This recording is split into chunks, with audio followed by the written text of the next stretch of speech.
Fala galera, como é que vocês estão? Aqui é a professora Leide Rodrigues e agora nós estaremos dando continuidade aos nossos conteúdos da área de História e focaremos no período regencial, beleza? Galera, é o seguinte, precisamos situar, né, esse período regencial. Qual tempo e qual espaço ele está acontecendo? Estamos falando, galera, da monarquia brasileira, o período em que a gente vai ter o país sendo governado pelos imperadores. No primeiro momento, a gente tem Dom Pedro I governando no chamado, né, primeiro reinado. Logo em seguida, ele é obrigado a abdicar do trono e voltar para Portugal. Quando ele vai para Portugal, ele precisa deixar alguém no seu lugar. Só que o herdeiro do trono era o Pedro de Alcântara, o filho dele, né? Para os íntimos como nós, Pedrinho. Pedrinho tinha apenas 5 anos de idade, como mostra a foto. Pedrinho, então, não pode assumir o trono. Como Pedrinho não pôde assumir o trono, a gente vai para viver o período das regências, né? Os regentes vão assumir o trono. Até porque a Constituição de 1824 deixava claro que, em caso de abdicação, os regentes deveriam, na verdade, assumir o trono. Então é exatamente esse momento.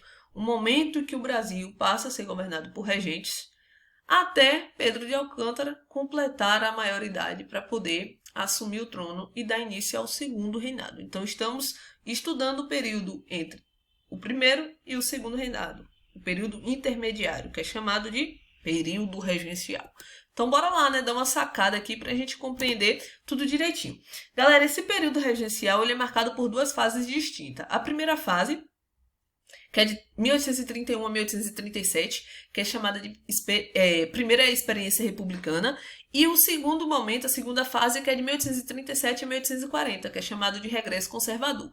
No primeiro momento, a gente vai ter características liberais, com ideais descentralizadores, e o predomínio das elites, né, dos interesses da elite rural. No segundo momento, a gente já vai ter, galera, o predomínio das elites tradicionais com regras centralizadoras e que vão recusar, né, vai recuar todas aquelas decisões tomadas pela galera lá do primeiro momento, da primeira experiência republicana. Só que tem algo que eu quero chamar a atenção de vocês, é quando a gente fala de liberalismo. Galera, é importante a gente salientar que o liberalismo pregado aqui no Brasil era diferente do liberalismo pregado na Europa, neste período. Neste período, a Europa estava com um liberalismo que pregava ideias revolucionárias. Essas ideias revolucionárias eram no sentido de promover mudanças, né, sejam elas no campo tecnológico quanto no campo político. E o liberalismo implantado aqui no Brasil, eles não estavam querendo revolução, muito pelo contrário, eles estavam querendo manter uma manutenção do poder na mão daqueles que eles compreendiam como uma elite que deveria assumir o país. Então eles não buscavam revolução, mudança, muito pelo contrário. Eles buscavam conservar esses mecanismos de poder. Galera, toda vez que falarmos de revolução, de regência, né, de período regencial, no Brasil, eu quero que vocês lembrem sempre que foi um período muito turbulento da nossa história. Isso porque vai acontecer uma série de rebeliões em diversas províncias, né? São agitações sociais ocorrendo em vários locais do Brasil, e isso vai fazer com que esse período ele se caracterize por um período bem violento e um período de turbulências. Outra coisa que eu devo falar para vocês é o seguinte: beleza, alguém tem que assumir o país, mas quem vai assumir? Existem grupos políticos com ideais que estavam ali se reunindo para poder assumir. Nesse período a gente vai ter 3 grupos, né, que é o restaurador, também conhecido como Caramuru, que eles que pediam a volta do imperador, no caso Dom Pedro I, e queriam recolonizar o Brasil. Esse grupo eles eram formados por comerciantes e tinham como principal representante o José Bonifácio. O José Bonifácio que foi o tutor do Pedro de Alcântara, assim que Dom Pedro voltou para Portugal. O segundo grupo era o liberal moderado, que era conhecido como Chimango, defendia a monarquia, o voto censitário, o respeito à Constituição e a manutenção do sistema escravista. A gente vê características conservadoras, logo o grupo que está fazendo parte aí, né, que está organizando, são os grandes proprietários, né, a elite rural em si.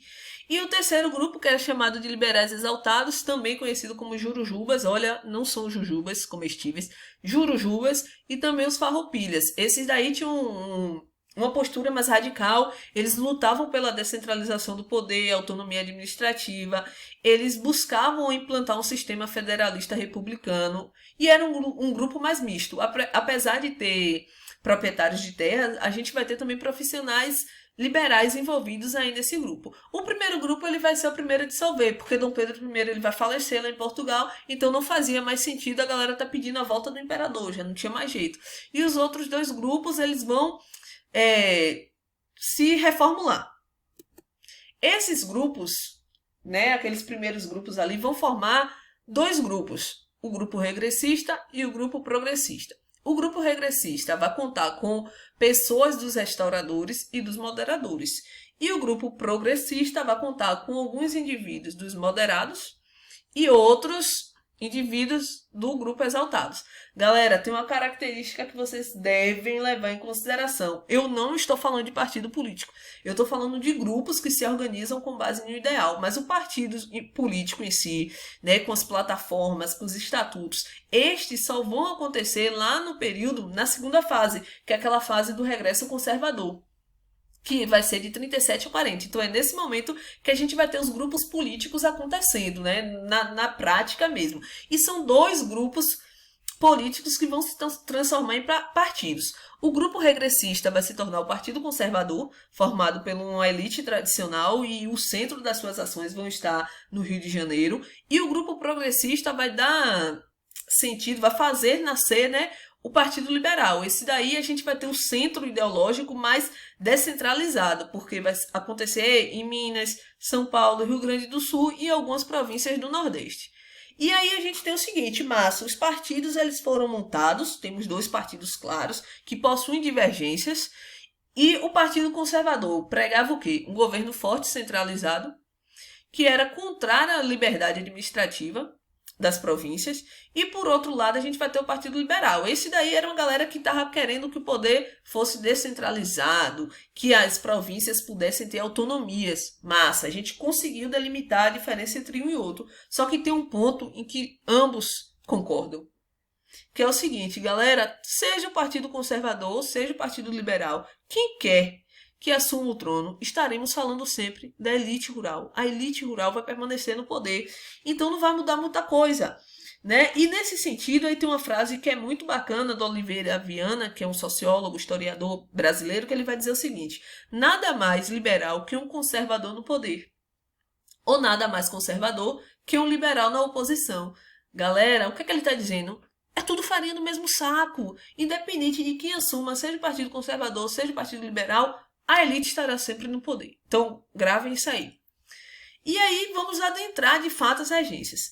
No primeiro momento, a gente vai dividir que esse período de regência ele foi marcado por uma regência trina provisória, uma regência trina permanente e uma regência una. Nas regências trina, teremos 3 representantes dos grupos políticos e na regência una apenas um representante.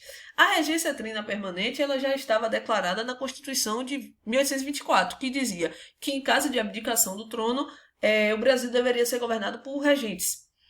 E essa regência trina provisória ela vai durar apenas 2 meses, vai ser muito rápida e ela vai pregar. São características liberais e descentralizadoras, vai tomar algumas medidas, como, por exemplo, afastar todos os portugueses do exército, né? A gente está falando da lusofobia. Suspender o poder moderador, aquele que estava acima dos 3 poderes. E a gente também vai suspender o Conselho de Estado. Além do mais, a gente vai dar anistia, né, a pessoas, a homens que Dom Pedro I tinha expulsado do país, como o próprio José Bonifácio, Antônio Carlos e o Martim Francisco. Então essa galera vai poder voltar para o país porque estão anistiados. E aí a gente tem o seguinte, a regência trina permanente, passados aqueles 2 meses ali da provisória.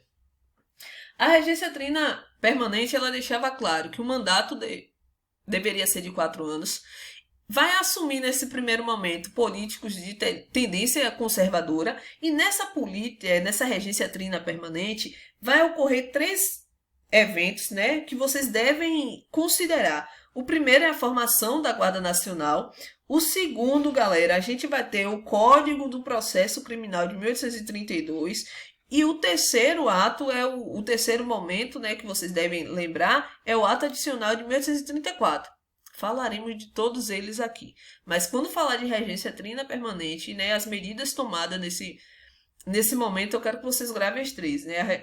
A criação da Guarda Nacional, a criação do Código do Processo Criminal de 1832 e o Ato Adicional de 1834. A criação da Guarda Nacional, ela foi criada pelo ministro de Justiça, o Diogo Feijó. Qual a função? Atuar como força policial no meio rural. Vai ser um agrupamento para auxiliar as forças militares oficial, ou seja, vai auxiliar o exército. Só que apenas os membros da elite rural vão pertencer à Guarda Nacional, pois a pessoa para ingressar deveria ter uma renda mínima. Então, ou seja, você deveria ser da elite, pertencer à elite. E aí, durante a Guarda Nacional, a gente vai ter o nascimento da figura do coronel. Até porque nesse período foram dadas, né, as patentes. Alguns compravam, outros recebiam as patentes de coronel para liderar a Guarda Nacional em determinadas regiões. A gente vai ver isso mais adiante, no conteúdo mais adiante, quando a gente falar do coronelismo, principalmente aqui no Nordeste. E esse coronelismo que vai nascer lá no período republicano, ele tem as suas bases fundamentadas aqui, na figura do coronel e na criação da Guarda Nacional no período regencial. Então guarda essa informação também. E aí a gente vai ter também, galera, o Código do Processo Criminal de 1832, que vai delegar aos municípios a eleição das autoridades judiciais, sejam eles juízes ou promotores, e esse código ele vai estabelecer um padrão. A partir de agora, vai se normatizar em todo o Brasil as penas e delitos, elas estarão dentro de um mesmo padrão, ou seja, unificação. E por último aqui, nesse período da regência trina permanente, nós teremos também o ato adicional de 1834. Esse ato de 1834 ele vai promover uma revisão da Constituição e vai trazer uma série de modificações. Como a gente está falando de um partido conservador, a gente vai acabar com aquelas medidas que foram tomadas pela regência trina provisória, que eram de tendência liberal. Então, a partir de agora, a gente vai ter a criação das Assembleias Legislativas, que vai substituir o Conselho Gerais. A gente vai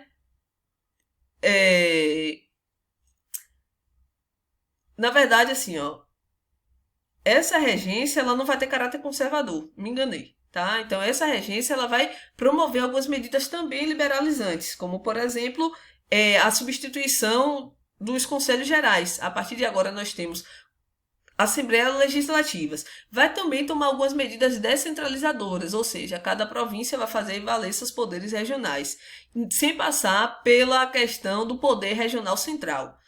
A gente vai criar, nesse período, o município neutro do Rio de Janeiro, que é um território independente, que vai servir como sede da administração central do país. A gente vai extinguir a regência trina e vai sinalizar a regência una. Tá uma aí, mas é una, regência una. A partir de agora teremos um só regente representando todo o país. E a gente vai acabar com o Conselho de Estado e também com o poder moderador. Então, são essas as características da regência trina permanente. Gravaremos um outro vídeo falando acerca da regência una e daquilo que ocorrer nesse período regencial. Então, galera, se liguem que voltaremos logo com mais um vídeo. No mais, respeitem a nossa história.